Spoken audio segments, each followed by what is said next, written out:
Boa tarde a todos, obrigado, Fred.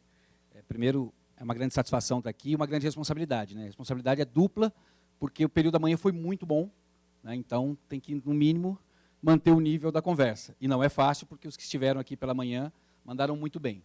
E segundo, aquilo que o Fred já falou com relação ao fato de estarmos após o almoço e a gente sabe que bate aquela leseira, né? Com relação ao livro, a ideia, a gente tem pouca bibliografia falando de marketing político digital. Então, a ideia foi tentar ocupar esse espaço, ocupar essa lacuna.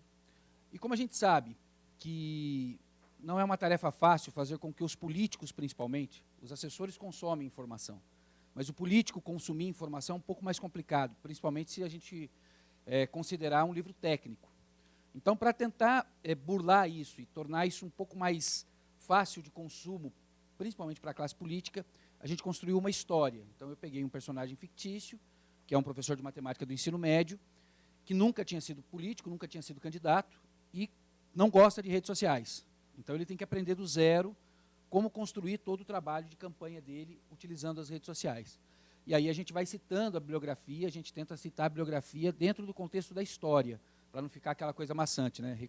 Mais de 3 linhas, recuo, aí você põe a página. Não, é tudo dentro da história mesmo, para ficar uma coisa um pouco mais tranquila de leitura. Então, é um livro que serve sim para os assessores, eu acho que é legal como ponto de partida, mas o foco principal era tentar fazer com que os políticos entendessem o nosso papel, a dificuldade que a gente tem e como é complicado para a gente, muitas vezes, fazer com que as coisas aconteçam, porque a gente sabe a resistência que a gente enfrenta no dia a dia com relação a algumas realizações. O segundo livro já está no forno, é a continuação, é claro que ele, né, vou dar o spoiler aqui, é claro que ele se elegeu, né, ele tinha que se eleger, e aí a gente já fala de comunicação de mandato. E aí vai também ao encontro do que a gente vai falar na conversa de hoje, né? Redes sociais e poder público construindo uma relação duradoura. Como o Fred já disse, a gente tem uma agência de comunicação digital lá no Vale do Paraíba, interior de São Paulo. Na verdade, eu sou de Ubatuba. Ubatuba tem as praias mais bonitas do litoral paulista, ponto. Mas eu tenho que dar o braço a torcer aos meus amigos de Caraguá, que em termos de cidade, infraestrutura, Caraguá está muito à nossa frente, mas um dia a gente vai chegar lá. Porque se a gente também for uma cidade muito bonita, aí vai ficar complicado para Caraguá, entendeu? Porque na briga de praia, mas Caraguá é uma cidade parceira, irmã, e a gente torce pelo sucesso de todo mundo. Mas vamos lá. Para a gente é fácil, né? A gente consegue entender qual é o poder da comunicação. A gente consegue entender qual é o passo que a gente tem que dar em relação à comunicação. E durante a campanha, o que é legal e que a gente observa é que os candidatos também. Eles sabem que a comunicação é importante dentro desse processo e que eles precisam da comunicação para garantir a eleição. É ela, muitas vezes, que garante a vitória. Tem as alianças políticas, tem todas as articulações que são feitas, tem um contexto, né, em torno da campanha, mas a gente sabe que a comunicação ela é uma parte fundamental, essencial para a vitória.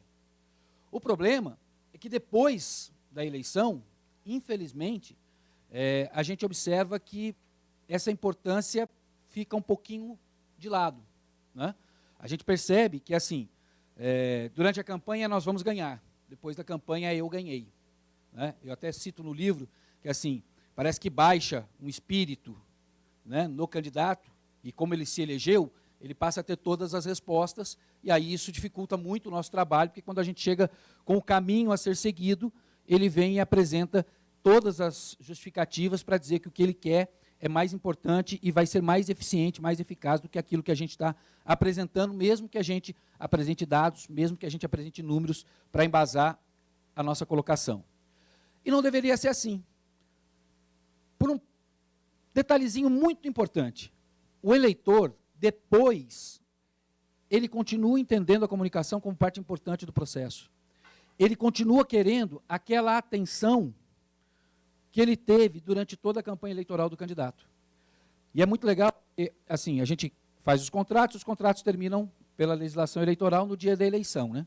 No nosso caso, a gente sempre prorroga uma semana a mais, informalmente, porque a gente entende que tem que dar resposta, porque na hora que anunciar a vitória, vai ter um monte de gente vindo parabenizar.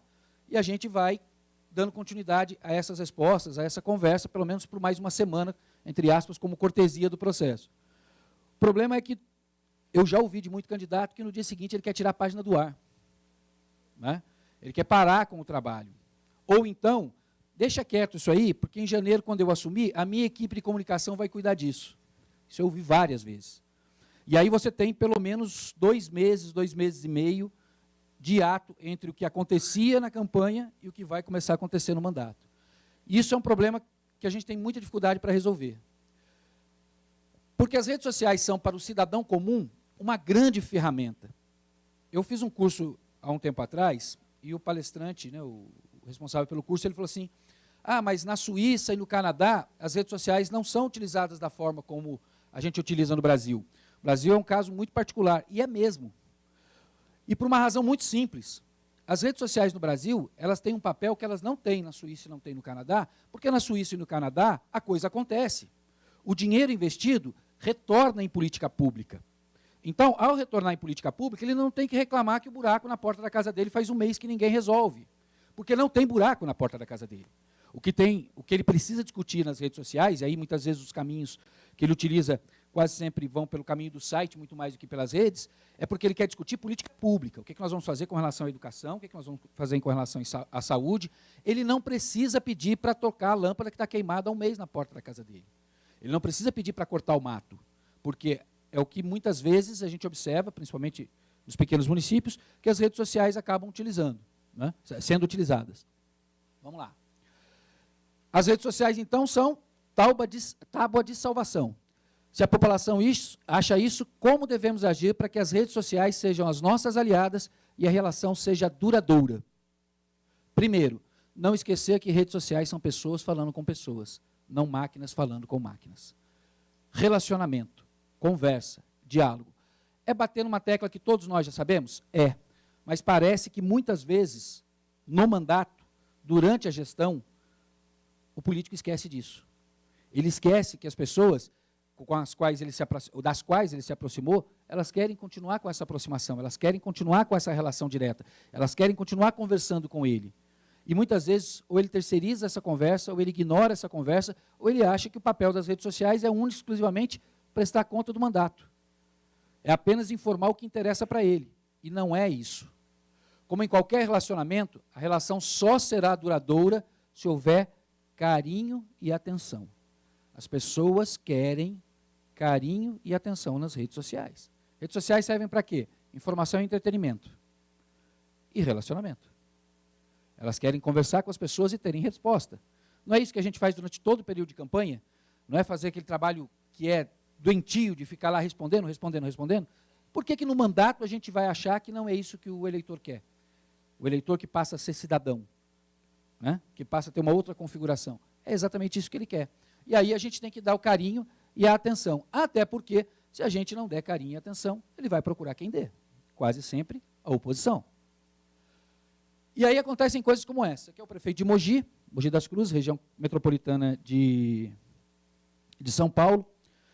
E aqui é um post onde ele foi falar a respeito de um mês de funcionamentos do CAPS-AD. E olha como é importante a gente entender o papel da relação e do carinho. Ele está falando de uma coisa, e é muito comum a gente ter isso nas redes sociais, a gente está falando de uma coisa, mas não interessa muitas vezes o que a gente está falando, interessa o que interessa para o internauta. Ele está falando de CAPS-AD, e o internauta vai lá dizer, hoje fui pagar uma parcela única do meu IPTU, e conforme a propaganda que estava passando na TV diária, essa prestação não teria cobrança de juros. Houve o erro dos bancos e houve a cobrança dos juros. Quer dizer, está falando de CAPS-AD e o cara vai reclamar de IPTU. Você vai ignorar? Não. Você vai falar com ele, você vai responder para ele, você vai dizer, olha, o problema foi esse, é assim que a coisa acontece. Porque se você der essa atenção, você pode dar dando um pequeno passo, é pequeno, é mínimo, mas você vai dar o passo para começar a fortalecer o laço, para fortalecer o relacionamento. Né? Então, você vai ter as pessoas saindo em defesa, porque há essa intenção. Então, vai muito ao encontro daquilo que a Gimena falou pela manhã, que é a questão do relacionamento, do carinho, da humanização. Então, por mais que a gente fique tentado a ficar preocupado só em atrair audiência, a gente precisa entender que não adianta atrair essa audiência e deixar essa audiência falando sozinho. Atrair a audiência é uma coisa importante e a gente quer. E aí a gente vai entrar numa questão que para a classe política é muito interessante, né? Eles têm uma preocupação, né? Eles têm uma atenção absurda com relação à questão das curtidas, né? A gente é escravo desse negócio, né? Porque se o adversário, se a oposição, né, o principal nome da oposição, tiver mais curtidas na página, ou mais curtidas nas postagens do que ele, a nossa vida vira um inferno. Então eu sempre digo, se for possível, dê essas curtidas que ele quer, que é para ele deixar a gente em paz para fazer o trabalho que realmente precisa ser feito, né? Claro que primeiro é importante atrair audiência, para depois cativá-la. E para atrair audiência, a gente precisa produzir conteúdo de qualidade. Conteúdo que seja muito mais interessante para o cidadão do que para o político. E, infelizmente, o que a gente observa é justamente o contrário. Eles querem muito mais um conteúdo que interessa para eles, que satisfaz a eles, do que necessariamente aquilo que vai de encontro ou ao encontro dos interesses do cidadão. Com isso, o conteúdo tende a ser mais compartilhado, ter maior alcance e gerar audiência, que será o ponto de partida para o relacionamento e posterior fidelização. Então, a gente tem que pensar conteúdo, a gente tem que entender conteúdo, a gente tem que entender que tipo de conteúdo esse eleitor está querendo, esse cidadão está querendo, esse internauta está querendo. Mas não é aquele em torno da agenda. Porque, por experiência, a gente observa, a gigantesca maioria dos candidatos fica preocupado com a agenda. De que me interessa se eu sou deputado e recebi um vereador lá de Ubatuba? Se esse vereador de Ubatuba não voltar com alguma coisa que interesse para o eleitor de Ubatuba, para o cidadão de Ubatuba, a visita ao gabinete vai representar nada, vai satisfazer só o vereador e ao deputado. Mas o deputado ou o vereador, eles vão querer que a gente poste isso. E não vai resolver. A gente só vai gastar uma das poucas postagens que a gente tem por dia para alguma coisa que não vai trazer resultado. Porque ele não consegue pensar no que significa o planejamento. Porque a gente, com certeza, né, tem muitos assessores aqui, com certeza tem um planejamento feito, tem um planejamento apresentado. E a gente vai sempre brigar para seguir o planejamento. Mas, infelizmente, a grande maioria não permite que a gente siga planejamento. Em campanha, parece que isso é pior, né? A gente fez uma campanha agora de uma deputada, a gente apresentou todo o planejamento, tudo certinho, lindo, maravilhoso, e aí você fazia reunião com ela, apresentava o planejamento da semana, beleza, vamos embora, vamos. Então, hoje vamos começar por aqui, beleza? Beleza. 35 segundos depois. Esses 35 segundos não são hipotéticos, eu estou falando de 35 segundos mesmo. Ela burla e vai direto no analista e fala, olha, eu precisava que não fosse isso não, eu queria que fosse isso aqui. Então, todo o trabalho que a gente faz acaba sendo jogado fora, infelizmente, porque tem essa visão de que o conteúdo tem que ser interessante para ele, porque ele tem o conhecimento. O que é pior, né? Eu conheço o meu eleitor. Desculpa, velho, você não conhece. Você acha que conhece. O seu conhecimento de eleitor é aquele conhecimento extremamente parcial. Você não sabe exatamente como esse eleitor está se comportando hoje, porque você não está preocupado com isso, porque você não olha os números, porque você não pega as análises, você não pega os dados para saber exatamente o que esse eleitor está querendo, o que ele está vindo procurar. Então, é mais aquilo que o Abel. O Abel falou pela manhã, a velha política, aquela coisa que ele praticou a vida inteira, então ele acha que porque ele fez daquele jeito vai continuar sendo, e não é dessa forma. As assessorias, secretarias, departamentos, diretorias de comunicação, seja qual for o nome do setor, e seus respectivos responsáveis, precisam entender que o melhor caminho, hoje, na minha visão, é se tornar produtora de conteúdo. É pensar conteúdo, é entender conteúdo, é envolver a gestão do mandato na produção de conteúdo. Nesse caso, voltamos ao começo da fala, mas o que era tão importante parece que deixa de ser. Porque as estruturas de comunicação, infelizmente, elas ficam muito aquém do mínimo necessário. Dá para contar no dedo aqueles que estão no mandato, que conseguem olhar para a comunicação e entender que a comunicação tem um custo, precisa de pessoas capacitadas e precisa de um mínimo de estrutura para poder dar conta do que é necessário. E aí fica uma cobrança enorme para que 2 pessoas façam o que seria trabalho de 4, 5 pessoas. Se você falar que você precisa contratar um software de monitoramento para poder fazer o acompanhamento, que ele custa X, é capaz de você apanhar, né? Infelizmente, essa é a realidade que a gente vive. É muito complicado fazer com que eles entendam, mas é a nossa briga diária e a gente vai ter que vencer isso, a gente vai ter que continuar trabalhando com isso até a hora que eles começarem a perceber. E sabe como que eles começam a perceber? Quando eles começam a perder. Né? Porque tem uma frase, eu não lembro se é o Fred que fala essa frase, mas assim, o custo mais caro de uma campanha é a derrota. O custo mais caro em relação a uma gestão é você não conseguir depois trabalhar a reeleição porque fez uma comunicação equivocada. Uma boa comunicação tem custos de pessoal e equipamentos. Seja no mandato legislativo, seja no mandato do executivo, comunicação tem custo. Não dá para ser o sobrinho. Precisa de estrutura, precisa de pessoas. E se você for trabalhar o que eu estou começando a falar, o que eu comecei a falar, que é a questão do relacionamento, mais ainda, porque você vai precisar de pessoas para poder dar conta da demanda, porque a demanda é muito grande. Agora, uma boa estrutura permite realizar um bom trabalho de comunicação, em especial nas redes sociais.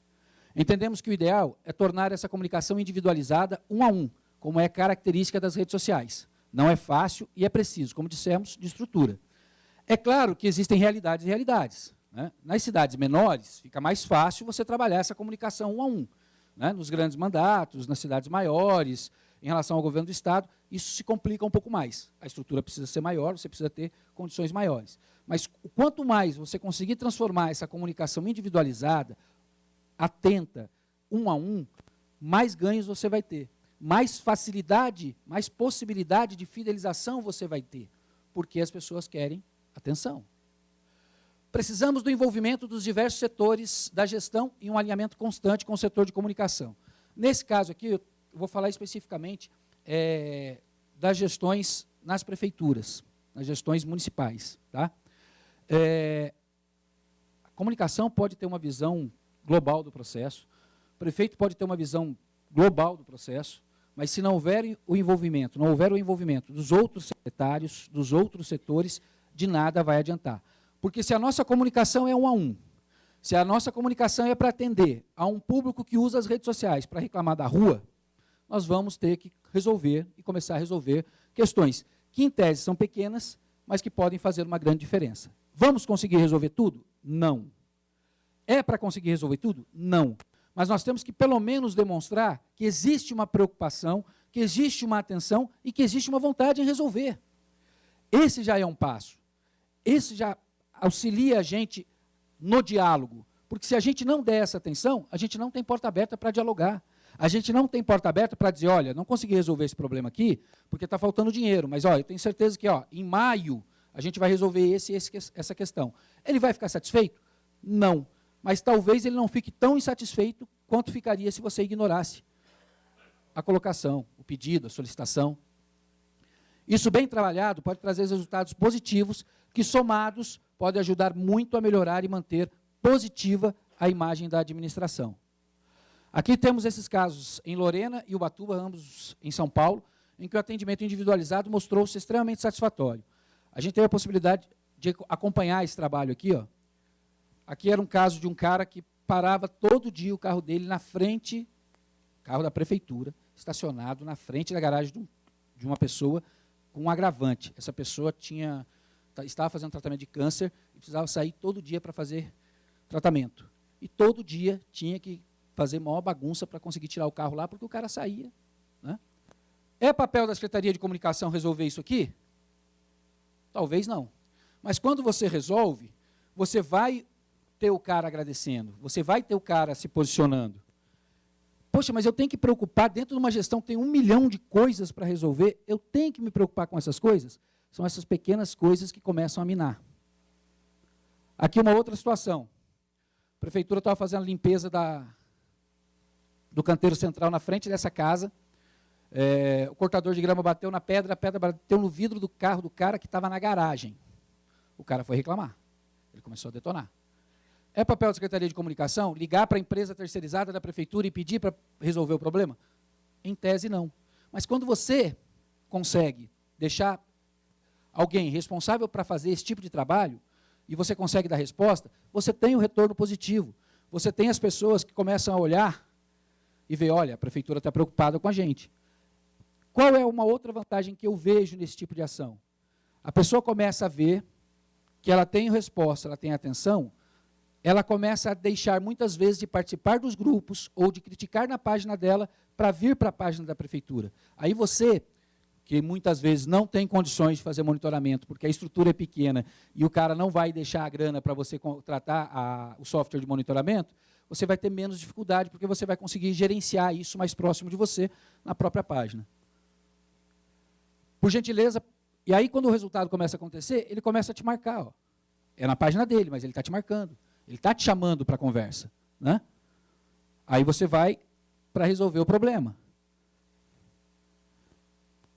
E aí, as pessoas que estão acompanhando, nesse caso é continuação daquele post, ele vai começar a influenciar as outras pessoas. As outras pessoas também vão começar a se posicionar a respeito. E aí, você pode ter ganhos. Aqui foi uma postagem em Ubatuba, falando a respeito da inscrição para o mutirão. Aí o cara vai e pede para organizar num outro local. Aí você vai lá responder, e aí você traz a conversa para um outro patamar, mais individualizado ainda, e você começa a resolver, e o cara fica feliz. E as pessoas ficam mais satisfeitas. Dá para fazer isso em todos os locais? Não ficaremos reféns dos pedidos constantes? Talvez não dê para fazer em todos os locais, mas onde for possível, se for possível, vamos fazer, para a gente poder promover essa aproximação. Vamos ficar refém? Nós já somos, desculpa. Nós já somos reféns daquele povo que vai reclamar porque a coisa não está acontecendo. Nós já somos reféns do cara que vai detonar a administração, vai detonar o mandato, e que quando ou o gestor, ou o político, ou alguém ligado ao político, observar que isso está acontecendo, ele vai vir atormentar. Então nós já somos reféns. A gente pode tentar minimizar esse impacto. Essas são algumas das perguntas que a gente sempre recebe. Eu, particularmente, acredito muito na força do relacionamento. Todo o trabalho que a gente faz com os nossos clientes é sempre muito focado no relacionamento. A gente dá uma atenção muito grande a isso, porque a gente entende que esse é o caminho. É possível usar chatbot? O caminho natural vai ser usar.